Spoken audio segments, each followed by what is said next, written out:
श्री कृष्ण जन्माष्टमी की आपको हार्दिक बधाई। श्री कृष्ण कोई एक मूर्ति नहीं है जिन्हें हमने मनस पटल पर बिठा दिया हो, वरन हमारी सामूहिक सामाजिक चेतना का एक ऐसा अंग है कि उन्हें हम हर पल हर रिश्ते में देख पाते हैं। मेरी आज की प्रस्तुति भी कुछ ऐसा ही दर्शाती है। सुभद्रा कुमारी चौहान जी की कविता कदम्ब का पेड़। तो प्रस्तुत करती हूँ कदम्ब का पेड़। यह कदम्ब का पेड़ अगर माँ होता यमुना तीरे, मैं भी उस पर बैठ कन्हैया बनता धीरे धीरे। ले देती यदि मुझे बांसुरी तुम 2 पैसे वाले, किसी तरह नीची हो जाती यह कदम्ब की डाली। तुम्हें नहीं कुछ कहता पर मैं चुपके चुपके आता, उस नीची डाली से अम्मा ऊंचे पर चढ़ जाता।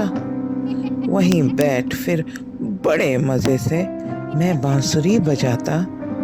अम्मा अम्मा कह वंशी के स्वर में तुम्हें बुलाता। सुन मेरी बंसी को अम्मा तुम इतनी खुश हो जाती, मुझे देखने काम छोड़कर तुम बाहर तक आती। तुमको आता देख बांसुरी रख मैं चुप हो जाता, पत्तों में छिप कर धीरे से फिर बांसुरी बजाता। गुस्सा होकर मुझे डांटती, कहती नीचे आ जा, पर जब मैं ना उतरता हंसकर कहती मुन्ने राजा, नीचे उतरो मेरे भैया तुम्हें मिठाई दूंगी, नए खिलौने माखन मिश्री दूध मलाई दूंगी।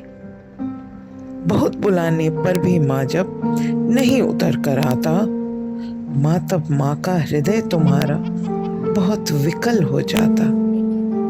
तुम आंचल फैलाकर अम्मा वहीं पेड़ के नीचे ईश्वर से कुछ विनती करती बैठी आंखें मीचे।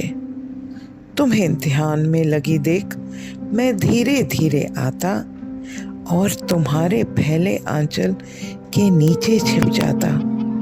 तुम घबरा कर आंख खोलती पर माँ खुश हो जाती जब अपने मुन्ने राजा को गोदी में ही पाती।